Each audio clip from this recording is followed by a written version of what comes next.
Assalamualaikum, Bu. Waalaikumsalam, silakan masuk. Oh iya, Bu. Terima kasih ya, Bu. Ya, sama-sama. Eh, dengan siapa? Boleh kenalin dirinya? Baik, Bu. Nama saya Aulia, Bu. Saya dari saya dari Prodi BK semester 3, kelas R1, Bu. Berarti saya bisa panggil dia aja ya, berarti. Oh iya, Bu. Baik-baik. Boleh apa aja bebas kok, Bu. Nah, sebelumnya udah pernah kenal dengan saya belum? Sudah, Bu. Tapi cuma kenal Ibu dari sosial media aja sih. Saya belum kenal langsung face to face-nya gimana. Kamu kenal saya dari sosial media, tahu sosial media saya?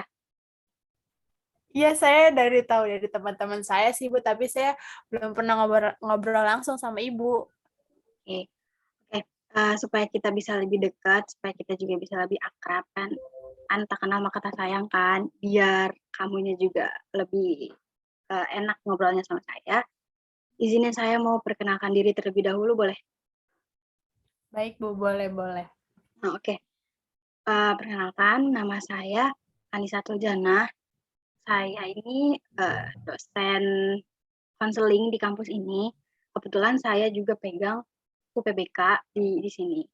Kamu bisa panggil saya uh, Ibu Nisa atau seenaknya kamu aja lah manggilnya. Tuh, kebetulan saya di sini ngajar juga udah lama dan dikasih tugas sama Pak Rektor untuk pegang UPBK ini. Jadi kalau kamu nanti mau UPBK, kamu bisa ketemu sama saya lagi. Atau nanti ada beberapa dosen yang akan menggantikan saya juga. Tuh. Oke, Bu, baik. Siap deh. Oke. Sebelumnya, saya mau tanya kira-kira apa, ada keperluan apa kamu sini? Sebelumnya, saya tuh baru pertama kali loh apa melakukan konseling seperti ini, Bu, gitu. Oh, baru pertama kali. Ya, Kalau di SMA kamu udah pernah ikut konseling gitu belum? oh udah, Bu, pernah jadi anak bandel juga di SMA.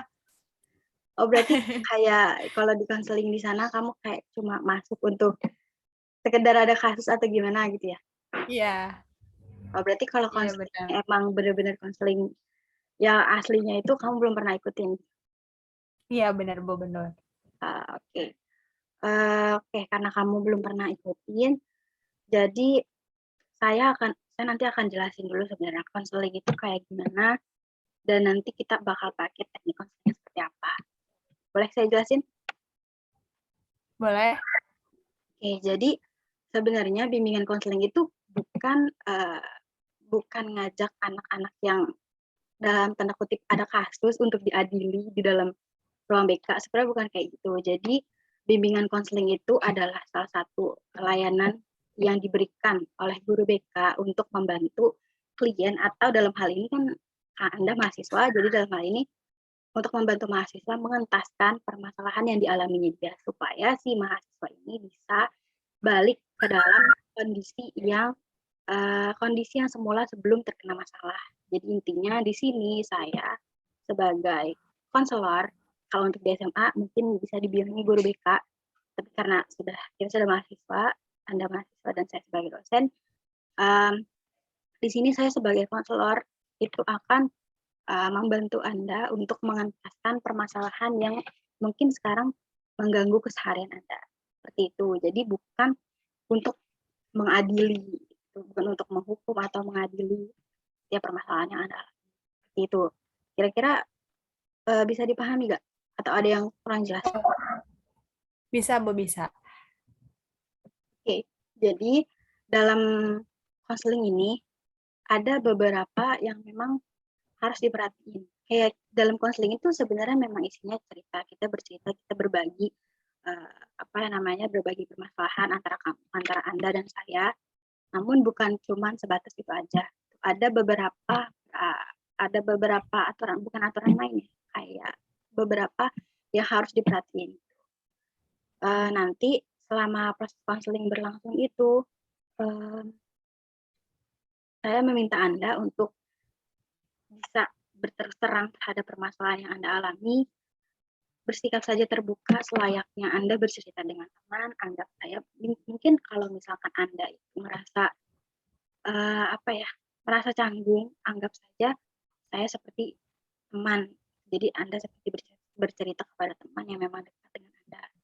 Jadi Anda benar-benar bercerita secara bebas, terbuka, ceritakan apa yang Anda rasakan, apa yang Anda alami, juga dan yang paling penting jangan takut untuk bercerita karena apa yang Anda sampaikan, permasalahan apa yang Anda ceritakan semuanya, yang Anda jelaskan ke saya itu nanti akan tersimpan dalam diri saya. Jadi ini hanya ada untuk kamu dan saya aja. Tuh. Jadi untuk kerahasiaan tentunya akan terjamin. Tuh. Jadi baik Bu. iya, nanti kamu gak perlu takut kalau misalkan mau cerita ya cerita aja. Tuh, gak usah takut. Nanti dibocorin lagi ceritanya. Enggak akan ada ceritanya. Guru BK atau konselor itu menceritakan kembali permasalahan yang sudah diceritakan oleh kliennya. Gimana? Apa udah paham? Paham. Tapi menurut Ibu, kalau misalkan benefitnya gitu, kalau enggak kayak manfaatnya kalau saya bisa cerita ke Ibu apa ya Bu? Manfaatnya, kamu jadi bisa kamu punya teman untuk berbagi. Kamu nggak harus simpan semua cerita atau simpan semua permasalahan itu sendirian. Bisa berbagi ke saya pun bisa mungkin nanti atau memberikan saran atau memberikan solusi terhadap permasalahan kamu. Jadi saya juga bisa jadi teman di saat kamu butuh. Jadi kamu nggak ngerasa kesepian. Gitu. Baik. Gini deh Bu, sebenarnya saya mau jujur. Saya tuh ragu Bu untuk datang ke sini karena saya tuh takut masalah saya akan diketahui oleh banyak orang. Terus saya tuh malu jadi ceritanya ke Ibu gitu. Sebenarnya kalau ragu mungkin ya memang karena kan nggak mudah untuk orang lain cerita soal permasalahannya, apalagi saya pun adalah orang lain gitu, bukan orang terdekat kamu. Tapi dalam dalam peraturan BK sendiri, dalam peraturan konseling sendiri, kita udah punya sumpah, kita udah punya janji sendiri untuk bisa menjaga segala data yang diberikan oleh klien. Jadi saya sendiri pun sudah menetapkan diri untuk tidak menceritakan apapun kepada orang lain. Kalaupun memang saya harus menceritakan kepada orang lain tentang permasalahan kamu, itu semata-mata memang karena kebutuhan dari layanan konseling sendiri, dan itu pun memang harus perlu dari izin klien sendiri, itu izin dari anda sendiri.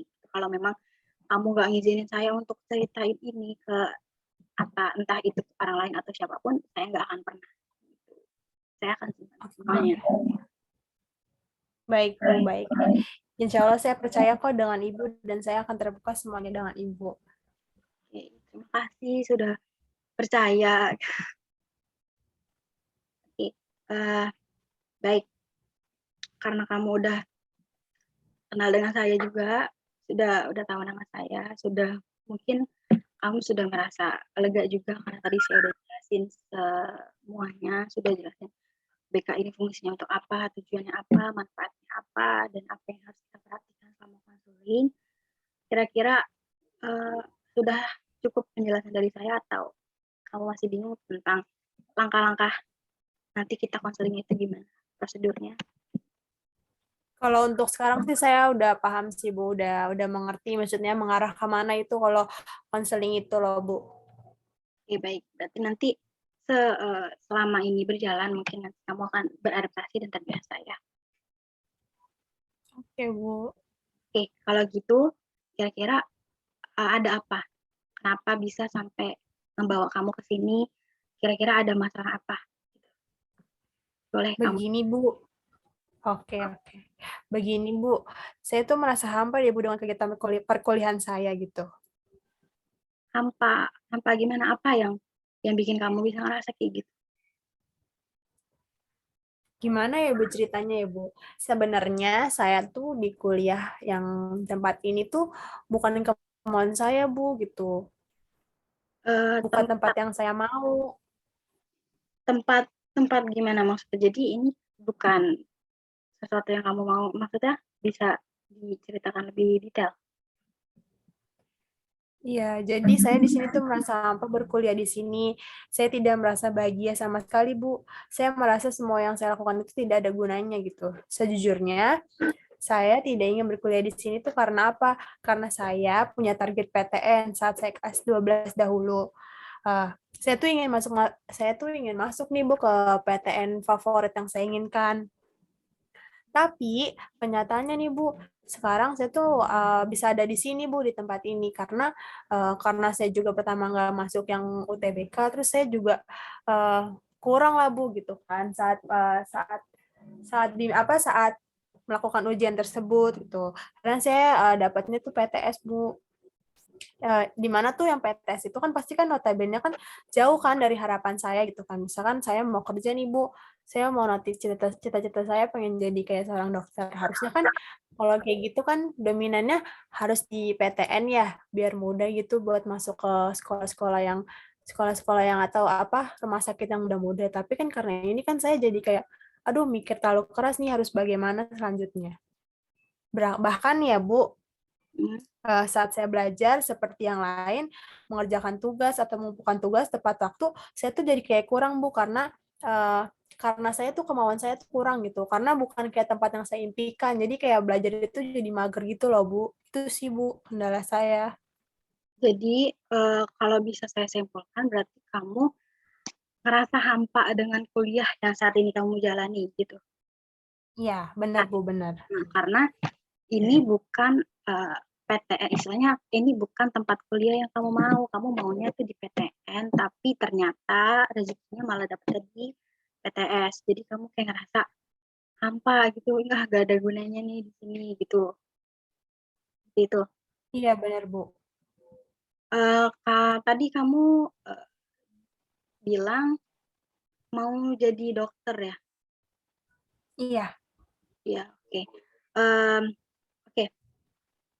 Eh, Kenapa bisa gitu? Kenapa bisa kamu ngerasa kosong, ngerasa hampa di saat kamu sendiri bahkan udah mengikuti kuliah kayak mengumpulkan tugas semuanya, udah ikutin semua materi, tapi kenapa masih ngerasa kosong? Atau karena semata-mata karena nggak bisa masuk PTN aja atau gimana? Pertama sih kalau menurut saya sih itu ya Bu benar yang Ibu jelasin. Tapi kedua tuh apa ya? Saya tuh kurang ada motivasi loh Bu. Misalkan saya kan basic aku kan misalkan bisa nih dalam IPA. Sedangkan kayak gitu kan saya harus mengulang lagi gitu. Kalau di PTN kan kayak maksudnya eh nih Bu ulang ya Bu. Jadi kan tadi Ibu kenapa sih yang Ibu bilang apa karena PTN gitu kan? Terus aku bilang iya Bu benar karena PTN Bu. Karena kan eh PTN kan pasti kan udah bakal tahu nih bakal kemananya kan. Terus kalau kedua itu karena saya kurang motivasi Bu karena teman-teman saya dominannya pada PT apa perguruan tinggi perguruan tung- perguruan tinggi negeri sedangkan saya kan kayak swasta kayak jadi kayak minder gitu loh Bu. Em, Bahkan rasa kosong itu kamu rasain sampai saat ini masih kamu rasain gitu. Iya, untuk beberapa persen iya sih, tapi dominan lebih banyak sih Bu untuk merasakan hampa ini. Boleh saya katakan mungkin kamu merasa nggak bangga gitu sama dirimu sendiri gitu atau gimana, nggak bangga gitu karena kan kamu merasa kosong padahal kamu udah ngelakuin ngerjain tugas udah apa namanya udah ikut segala materi atau apapun itu tapi kamu merasa diri kamu yang masuk PTS ini bukan sesuatu hal yang wah gitu karena kan nggak bisa masuk PTN jadi kamu merasa kamu nggak bangga sama dirimu sendiri gitu. Sebenarnya sih eh, bangga nggak bangga sih Bu. Sebenarnya kalau menurut saya PTN sama PTN sama aja. Tapi kan kalau dipikir-pikir kalau masuk PTN ini kan kita tahu lah gimana sih kalau misalkan PTN kan kayak orang-orang kayak wah nih maksudnya ini bisa nih masuk PTN. Wah, kenapa harus bisa PTS gitu loh. Jadi sih kayak rasa bangganya sih jadi kayak 50-50 gitu loh Bu, setengah-setengah gitu. Oke, kalau boleh saya tahu, saat kan kamu kan udah belajar nih untuk UTBK nih, katanya kan udah berambisi banget untuk masuk PTN. Kira-kira gimana kondisi kamu saat pengumuman UTBK itu ternyata nggak sesuai harapan, gimana? Gimana Bu? Kan kamu udah belajar banyak kan untuk ngadepin UTBK, untuk bisa masuk PTN yang Heeh. PTN favorit. Terus gimana eh, kondisi kamu saat kamu itu tahu gitu pengumuman kelulusan bahwa kamu nggak lulus di UTBK? Gimana kondisi kamu saat itu? Wah, oh, wah di situ mah saya kayak merasa kacau banget Bu, kayak sedih gitu, apalagi kan teman-teman saya secara nggak langsung kan mereka kasih tahu nih kalau mereka tuh bisa masuk PTN itu, terus kalau saya kok nggak bisa gitu, kayak langsung down parah gitu loh Bu, kayak aduh gimana nih gitu kan, apalagi jadi kayak rasa malu gitu loh, kayak saat ditanya lu masuk gak gitu gitu, terus pas kayak gitu jadi saya tuh merasa minder gitu loh Bu. Nah, gitu. Oke, saya paham karena saya paham perasaan kamu saat itu karena saya pernah menangani kasus klien yang seperti itu juga dan kasusnya juga pun hampir sama. Pasti kamu merasa terpukul banget ya saat itu. Iya, bener banget Bu, saya merasa terpukul banget, kayak kenapa saya beda dari yang lain gitu, kayak merasa dirinya tuh kayak kenapa gitu, banyak kenapanya yang kayak saya selalu saya pertanyakan gitu loh sampai saat ini gitu. Oke, dari tadi kan kita bahas soal PTN, bahas soal PTS gitu. Kalau kamu kan tadi kan merasa kalau merasa kayak mungkin dipandang rendah sama orang lain karena kuliahnya di PTS. Kalau boleh saya tanya, menurut kamu gitu, PTS itu kayak apa? PTS itu apa? Seperti apa? Gitu? Dari sisi kamu sendiri, dari kacamata kamu sendiri. Lingkupnya atau apanya ya Bu? Menurut saya sih apanya Bu? Kira-kira apa gitu yang ngebedain antara PTS sama PTN yang bikin kamu kayak ngerasa ngerasa apa ya, benar-benar ngerasa rendah banget gitu. Kenapa harus di PTS sih? Kenapa nggak di PTN? Kamu pasti punya pandangan Eh, sendiri gitu. Kenapa kamu pengen banget di PTN, nggak mau di PTS? ya menurut saya kenapa sih gitu kan, kenapa jadi kayak gitu sebenarnya. Saya juga kalau buat kayak mungkin benefitnya sama ya, kalau buat nanti ke depannya sekolahnya kayak bisa kerja itu peluangnya tuh di mana aja, tapi kalau menurut saya kalau di PTS kan kayak gimana sih gitu, saya kayak kurang aja gitu, karena kan orang tuh zaman sekarang kan menurut saya tuh orang-orang tuh pada kayak negeri Bu gitu, apalagi PTN kan harus negeri kan, jadi kan terlihat terlihat gitu di mata orang gitu, sedangkan kayak PTS harus mungkin terlihat tapi untuk PTS yang menurutnya kayak wow gitu loh Bu, jadi kayak kadang pun saya kayak gimana gitu, kayak merasa minder aja. Oke, jadi nama dari si kampus itu sendiri atau status negeri dan swasta dari kampus itu menurut kamu itu berpengaruh terhadap eh, pencarian pekerjaan mungkin seperti PNS gitu. Iya, iya bisa jadi Bu, menurut saya iya. Berarti uh, oke, okay. Jadi bisa saya simpulkan gitu bahwa kamu itu punya trauma di masa lalu, yaitu kegagalan kamu dalam masuk ke dalam PTN dan akhirnya tuh berdampak sama kehidupan kuliah kamu saat ini. Itu jadi ada trauma masa lalu, trauma akan kegagalan Mm-mm. itu bikin kamu jadi ngerasa hampa, kosong terhadap perkuliahan yang saat ini kamu jalani seperti itu. Iya. Oke, baik. Dari cerita kamu dari awal tadi gitu, ada satu hal yang cukup cukup menarik perhatian saya gitu. Yang sebenarnya tadi tuh pengen saya tanyain. Kamu kan bilang sempat dapat uh, bukan dapat ya, maksudnya kamu kan ikut pelajaran, ikutin sama pelajaran kuliah, pengumpulan tugas, jadi so pasti uh, IP IP per semester yang kamu dapetin pun cukup memuaskan dong pastinya.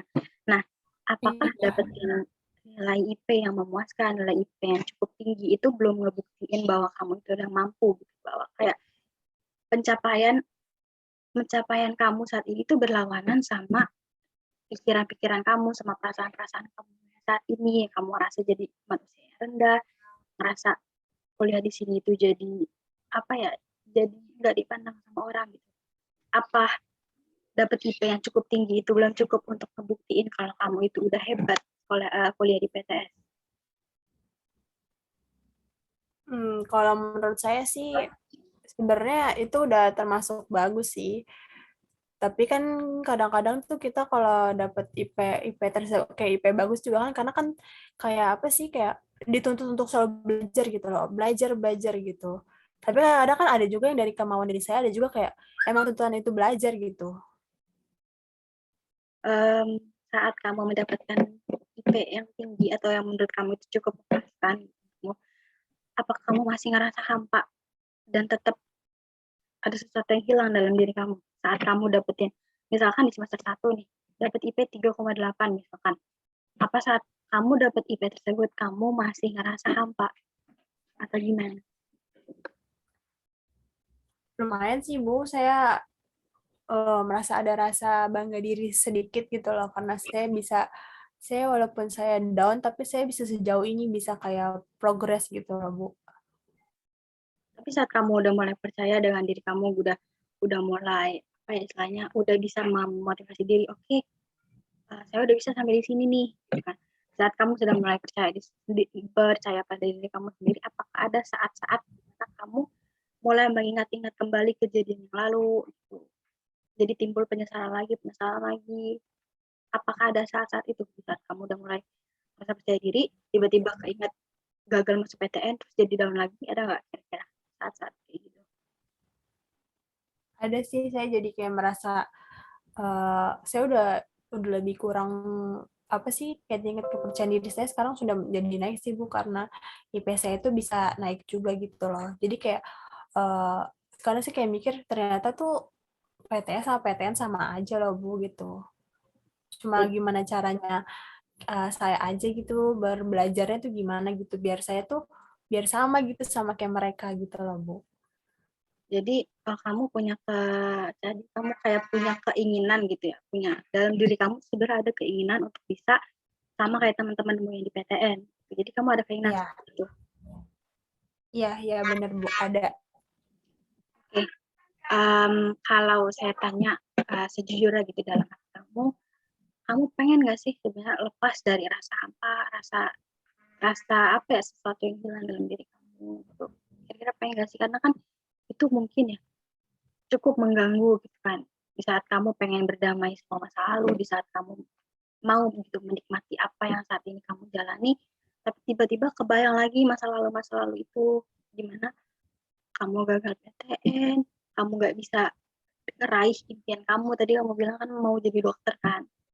Kamu kayak Iya. harus kehilangan itu dan apa ya istilahnya kamu harus rombak ulang sama mimpi. Berarti pengen gitu kan ada keinginan untuk hilangin rasa itu. Iya, pengen hilangin rasa itu loh, Bu. Gimana ya Bu caranya ya, Bu? Atau gimana sih Bu cara meminimalisir rasa itu biar kayak saya tuh kayak eh, tetap punya apa sih pendirian yang kuat walaupun PTS itu sama aja gitu sama kayak PTN. Oke, sebetulnya kalau boleh saya kasih saran ya, sebenarnya kamu kan udah pernah tuh dapat IP yang tinggi, mungkin saat ini pun IP kamu sudah cukup memuaskan gitu. Kamu bisa berpegang pada IP tersebut. Jadi kamu harus selalu lihat masa lalu itu dari kacamata yang positif. Apa yang kamu dapetin di masa lalu itu pasti uh, apa ya pasti itu bisa berdampak positif untuk diri kamu sendiri. Jadi intinya sebenarnya kamu harus bisa bersikap positif. Maksudnya bersikap positif itu coba lihat gitu. Oh mungkin saya gagal masuk PTN karena mungkin saya belajarnya belum belum sampai maksimal banget gitu. Jadi kayak benar-benar kamu harus mandang itu secara positif. Tuh. Jadi balik lagi ke diri kamu sendiri. Kalau emang kamu benar-benar mau gitu, saya benar-benar mau move on dari rasa-rasa ini, dari rasa-rasa kecewa ini, saya pengen move on. Kalau emang benar kamu mau kayak itu, kamu harus bisa ngelatih diri kamu sendiri. Kan kegagalan itu bukan akhir, tapi bisa dijadiin pelajaran untuk kamu saat ini. Itu. Kalau dari saya mungkin seperti itu.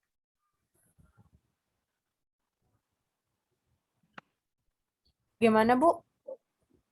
Untuk menghilangkan kegagalan, menghilangkan rasa kosong itu, kamu bisa mulai dari diri kamu sendiri. Jadi pandang kegagalan kamu masuk PTN itu dari sisi yang positif, dari kacamata yang positif gitu.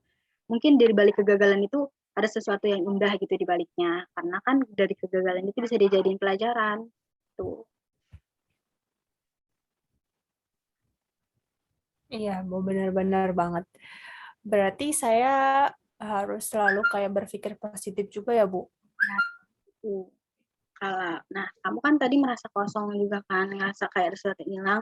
Nah, kamu mungkin di saat mungkin rasa kosong itu datang, kamu bisa isi itu dengan hal-hal yang istilahnya yang bisa bikin diri kamu tenang, entah itu mendengarkan musik, atau kamu bisa baca-baca buku, atau kamu bisa mungkin bisa jalan-jalan sedikit keluar gitu supaya lebih tenang aja pikiran. Itu juga bisa kok.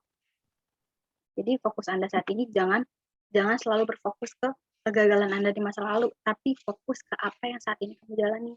Supaya nantinya kamu bisa balas dendam terhadap masa lalu kamu. Tuh. Oh,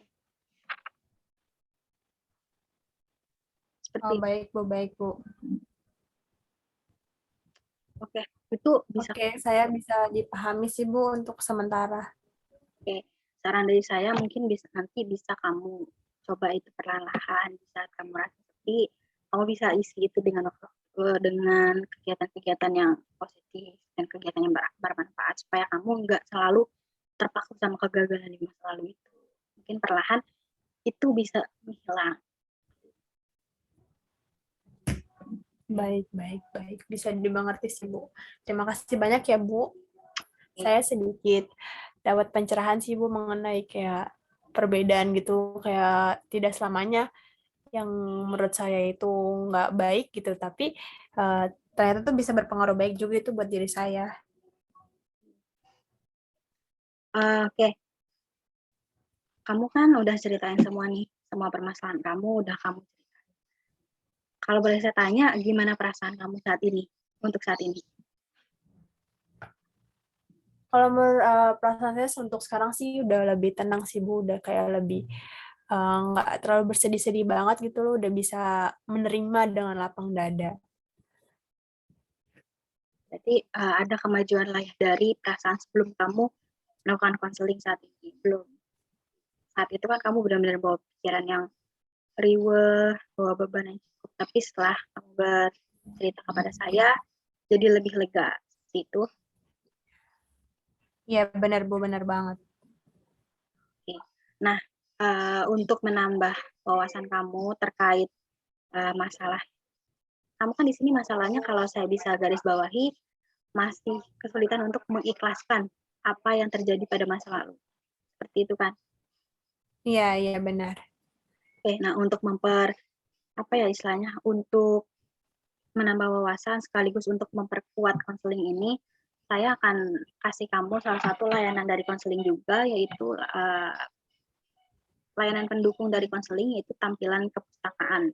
Pernah dengar tampilan kepustakaan belum? Enggak sih, Bu, belum pernah. Oke, jadi tampilan kepustakaan itu adalah salah satu kegiatan pendukung BK itu yang berfokus kepada pemanfaatan sumber-sumber kepustakaan tertentu sesuai sama kebutuhan yang saat ini, istilahnya kebutuhan yang saat ini kamu alami. Jadi tampilan kepustakaan itu diberikan kepada guru BK itu bisa dalam bentuk buku, bisa dalam bentuk film atau tontonan atau video-video singkat sekalipun. Seperti itu. Bisa dipahami nggak? Bagaimana, Bu? Jadi tampilan kepustakaan itu semacam sumber kepustakaan yang diberikan guru BK. Sumber kepustakaannya itu bisa buku, bisa video atau tontonan yang bisa istilahnya mengurangi permasalahan kamu gitu. Bisa dipahami? Oke, Bu, baik. Bisa, bisa dipahami. Nah, oke. Untuk sekarang saya akan kasih kamu referensi buku ya, buku untuk bisa istilahnya bisa ngisi waktu luang kamu gitu, supaya rasa rasa hilang, rasa kosong, rasa rasa nggak ikhlas itu bisa terkurang gitu sedikit. Nah, saya ada beberapa referensi buku pedoman yang bisa kamu baca. Nah, semoga referensi ini bisa bermanfaat ya, bisa ngebantu kamu. Ada buku yang namanya Sabar, kemudian Syukur, lalu Ikhlas. Itu karya dari Retno DN. Mungkin nanti Saya bisa kasih contoh bukunya kamu. Nah, buku itu tuh sejujurnya buku itu bagus banget. Saya udah pernah baca dan buku itu memang bagus itu untuk melihat udah sedalam apa sih kamu itu ikhlas dengan semua yang sudah terjadi terhadap diri kamu sendiri. Jadi nanti mungkin kamu bisa cari di Gramedia untuk buku itu. Silahkan kamu baca dan semoga aja benar-benar bisa bermanfaat untuk kamu dan bisa kamu terapin segala tips-tipsnya.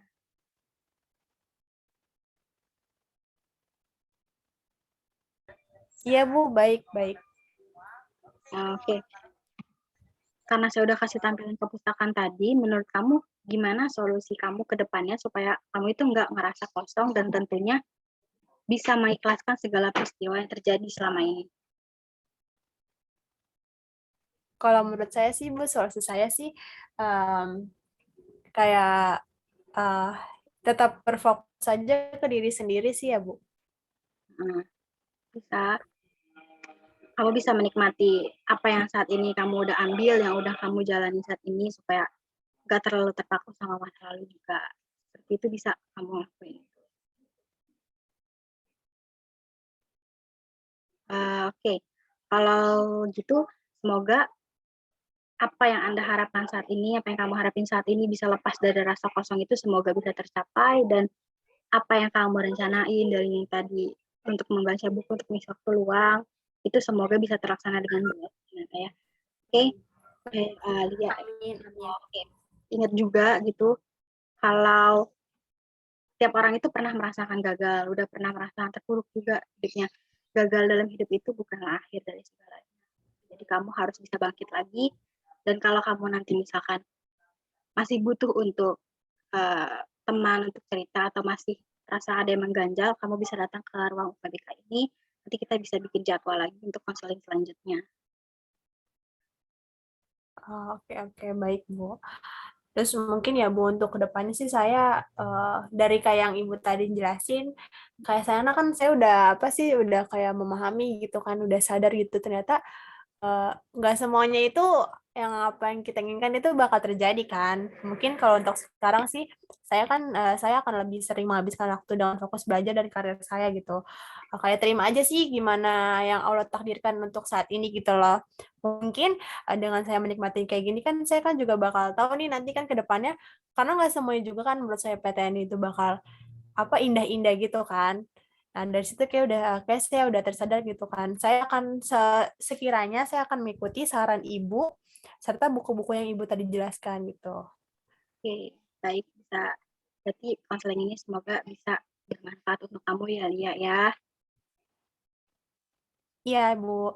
Terima kasih banyak juga ya, Bu. Ibu telah mendengarkan apa keluh kesah saya gitu. Maaf, maaf ya, Bu, kalau saya cerita gitu tentang pribadi saya gitu kan. Tidak apa-apa. Sama-sama, semoga benar-benar bisa bermanfaat. Ya, Lia. Tenang, Ibu bisa berkonseling dengan kamu. Sampai ketemu lagi ya nanti. Ya, ya, saya senang banget. Oh iya, saya juga senang banget bisa cerita-cerita sama Ibu gitu kan. Saya bisa kayak terbuka gitu loh karena menurut saya bukan tipikal orang yang bisa terbuka gitu loh sama seseorang. Jadi saya mohon banget kalau Ibu bisa menjaga rahasia ini gitu. Ya, pasti akan saya